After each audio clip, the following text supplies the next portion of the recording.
Hi guys, welcome back to new video. दोस्तों आज की वीडियो में हम आपको सबसे पहले ये दो क्वेश्चन है यहाँ पर, और ये दो क्वेश्चन आपको सोल्व करना है। ट्राई कीजिए, आप जो भी वीडियो देखते हैं मेरे, आप लोग MBBS के या मेडिकल फील्ड के रिलेटेड होते हैं, जो कि यहाँ पर MSc ने एग्ज़ाम कंडक्ट कराता है। तो पहला क्वेश्चन है ये, यहाँ पर 64, 24, 8 है, 84, 85, 40 इक्वल टू वाट है। यहाँ पर वाट को फाइंड आउट करना है। 93, 27 और ये का नंबर 14 है। ऑप्शन यहाँ पर 5, 7, 0, 1 है आपको फाइंड। सेकेंड क्वेश्चन यहाँ पर 2, 2, 5 है, उसके बाद 2, 5, 6 है, उसके बाद 2 वाट है और 9 है। यहाँ पर ऑप्शन से ए में 7, 8, 9, 10 है, और आपको इसका आंसर कमेंट सेक्शन में देना है। और तब तक मैं एक और आपको जो क्वेश्चन है, क्वेरी है, उसे आंसर कर रहा हूँ। पहला जो क्वेरी है दीपक कुमार का है, Indian students MBBS entrance exam दे सकते हैं क्या? क्या उससे वहाँ का गवर्नमेंट कॉलेज मिलेगा? फी क्या रहेगा अगर गवर्नमेंट कॉलेज मिलता है एग्जाम पास करने पर? प्लीज़ बताइए।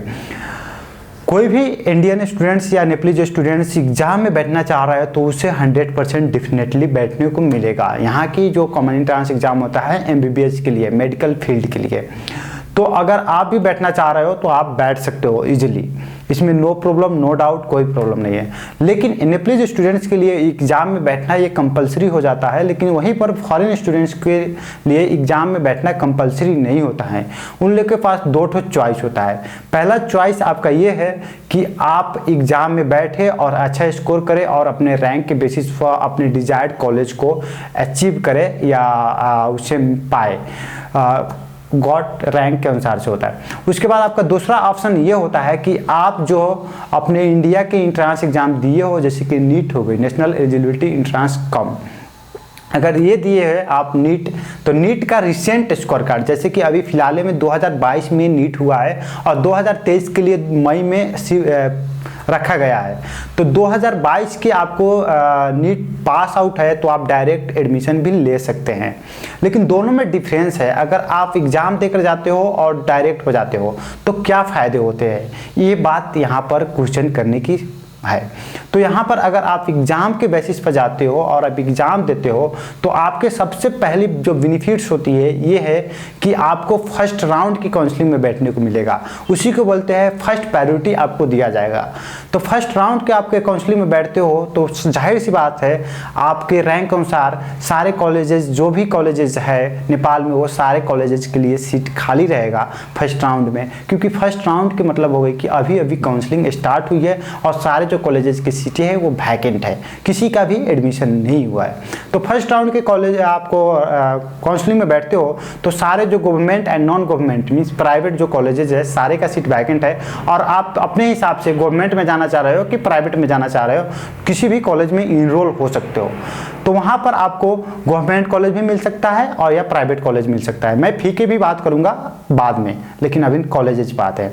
उसी तरह से अगर आप डायरेक्ट नीट पर अप्लाई करते हो, मीन्स आप 2022 के नीट जो है वो स्कोर की पास आउट की हो, उसमें आपका जो क्वालिफाई की हो, ये बोलिए जो है कट ऑफ जो है 117 जो है 117 नंबर मिनिमम ले आए हो तो उस पर अप्लाई कर सकते हो। तो इसमें अगर जाते हो तो आपको सेकेंड राउंड की काउंसलिंग में बैठने को मिलेगा या आपको सेकेंड प्रायोरिटी दिया जाएगा। वहाँ पर मेडिकल एजुकेशन ने साफ साफ लिखता है आपके फॉर्म में कि आपको सेकेंड राउंड के काउंसलिंग में सेकेंड प्रायोरिटी दिया जाएगा अगर फर्स्ट राउंड के बच्चे से, मीन्स फर्स्ट प्रायोरिटी वाले बच्चे से जो एग्जाम में अपेयर हो रहे हैं उनसे कोई भी सीट वैकेंट होते हैं तो आपको दिया जाएगा। ये चीज़ें हुई। तो यहाँ पर क्या होगा ना, जैसे कि गवर्नमेंट कॉलेजेस में काफ़ी कम सीट होते हैं, जैसे कि BP कोइराला में ओनली 8 सीट है, टोटल सीटें 100 है, उसका 8% देता है, तो वहाँ पर आपको 8 सीटें हैं। उसी तरह से institute of medicine Maharajganj medical campus भी बोल सकते हो आप, तो वहाँ पर आपको फिर 8 सीटें देखने को मिलेगा वहाँ पर भी। उस तरह से BP कोइराला इंस्टीट्यूट ऑफ हो गई, उसी तरह से Nepal army institute of health science हो गई, वहाँ पर आपको टोटल जो जनरल कंपटीशन में सीटें है वो सिर्फ 45 है, उसमें आपको 4 सीटें फॉरेन के लिए देखने को मिलेगा। उसी तरह से आपका Patan academy of health science, वहाँ भी आपको सीटें देखने को मिलेगा। उसी तरह से 4 to 5, उसी तरह से आपको Karnali academy of health sciences, वहाँ भी आपको 2 सीटें देखने को मिलेगा। तो ये जो आप जितने भी गवर्नमेंट कॉलेज का मैंने अभी फिलहाल में 5 गवर्नमेंट कॉलेज मेडिकल कॉलेजेस है नेपाल में जिसमें MBBS पढ़ाया जाता है, ये 5 में से आप किसी में भी देखो 8 सीट से ज़्यादा नहीं है। मैक्सिमम सीटें जो 8 है, और 8 को आप 5 को ऐड करते हो तो आपको ऑलमोस्ट 8 16 और प्लस 4 20 और प्लस 25 27 सीटें के करीब में होता है। तो टोटल 27 सीटें हैं यहाँ पर गवर्नमेंट कॉलेज के लिए। और जो कोई भी स्टूडेंट्स अगर पढ़ना चाहता है तो उसे गवर्नमेंट कॉलेज में जाने की बड़ी शौक होती है, क्योंकि गवर्नमेंट की फैसिलिटी और पैशन फ्लो और जो उसका क्वालिटी ऑफ एजुकेशन है मेडिकल फील्ड में स्पेशली, वो काफ़ी शानदार है। तो इस तरह से गवर्नमेंट सीटें में फर्स्ट राउंड से जो होता है फर्स्ट राउंड की काउंसलिंग, उससे सीटें वैकेंट होने की काफ़ी कम चांसेस होती है। तो इसीलिए मैं अगर ये सजेस्ट करूँगा, अगर आप गवर्नमेंट कॉलेज को स्पेशली टारगेट कर रहे हो तो आपको फर्स्ट राउंड की काउंसलिंग में बैठने के लिए आपको एग्जाम देना कंपलसरी होता है अगर आप इसे एग्जाम देते हो। तो इसका मतलब ये नहीं हो कि आपको सेकेंड राउंड से मीन्स डायरेक्ट नीट पर आपको गवर्नमेंट कॉलेजेस नहीं मिल सकता है। अगर सीट वैकेंट है तो आपको गवर्नमेंट कॉलेज मिल सकता है। जैसे कि 2020 और 2021 में देखा गया है कि नीट के बेसिस पर भी गवर्नमेंट कॉलेज में स्टूडेंट्स को जाते हुए, यहाँ तक 2020 में बीपी कोइराला इंस्टीट्यूट ऑफ मेडिसाइंस और Nepal army institute of health science, Patan academy of health science, सारे कॉलेजेस में भी नीट के बेसिस पर गए हैं। और 2021 में आपको BPKHS and institute of medicine में तो नहीं गए हैं दो नीट के बेसिस पर, लेकिन यहाँ तक कि पाटन एंड नेपाल आर्मी में नीट के बेसिस पर जाने की हाई प्रोबेबिलिटी थी और सीट वैकेंट थी, तो वहाँ पर जा सकते थे। अब आते हैं दोस्तों कि आपको, चलो ये तो हो गई कि आपको नीट के अगर देते हैं, डायरेक्ट नीट पर अप्लाई करते हैं तो मुझे गवर्नमेंट कॉलेज में जाने को नहीं मिलेगा। लेकिन अगर मैं गवर्नमेंट कॉलेज एग्ज़ाम को देकर लेता हूँ तो फ़ी क्या होगा, और मैं विदाउट एग्ज़ाम जाता हूँ डायरेक्ट नीट पर तो फ़ी क्या होगा, यहाँ पर ये फंडा है। तो अगर आप गवर्नमेंट कॉलेज पे जाते हो तो सबसे पहली बात क्या हो गई कि वहाँ पर कोई भी गवर्नमेंट जो कॉलेजेस जो है वो कहने मतलब कि नॉन प्रॉफिट ऑर्गेनाइजेशन है, और आपको कोई भी प्रॉफिट मोटिव से आपको पैसा बाद में वसूली नहीं किया जाएगा। आपको ये नहीं कि आपको बाद में इस हेडिंग उस हेडिंग ये वो कर आपको ज़्यादा चार्ज करने लगे। आपको जो भी गवर्नमेंट की रूल्स रेगुलेशन, जो भी मेडिकल एजुकेशन द्वारा प्रिस्क्राइब फी है वो फी लगेगा। लेकिन हाँ, यहाँ पर कोई भी सब्सिडाइज्ड एंड पार्शियली या फुली सब्सिडाइज सीटें नहीं है। जो भी सीटें आपको फॉरेन कैटेगरी में देखने को मिलेगा वो सारे सीटें फुल पेमेंट है। तो अगर आप BP Koirala institute of medicine, BP Koirala में जाते हो या इंस्टीट्यूट ऑफ मेडिसिन में जाते हो, नेपाल आर्मी में जाते हो, पाटन में जाते हो या कर्नाली में जाते हो, किसी भी कॉलेज में जाते हो, यहाँ तक कि आप KUSMS में भी जाते हो, तो आपको नो फी नो सब्सिडी, किसी भी तरह की सब्सिडी, किसी भी तरह के फ़ी में डिस्काउंट वगैरह, किसी भी एजेंट, किसी भी कंसल्टेंट के आपको इसमें कोऑर्डिनेट करने की ज़रूरत नहीं है। तो ये रही फ़ी आपको $75,000 लगेगा, और इसी को इंडियन करेंसी में आपको कन्वर्ट करते हो तो 55,31,250 रुपया फ़ी है। और इसमें हॉस्टल इंक्लूडेड नहीं है, ये सिर्फ एकेडमी फ़ी है जिसमें 5 चीज़ें इंक्लूड होता है। आपका ट्यूशन फ़ी, लाइब्रेरी फ़ी, प्रैक्टिकल एग्जाम वगैरह सारे इंक्लूड होते हैं।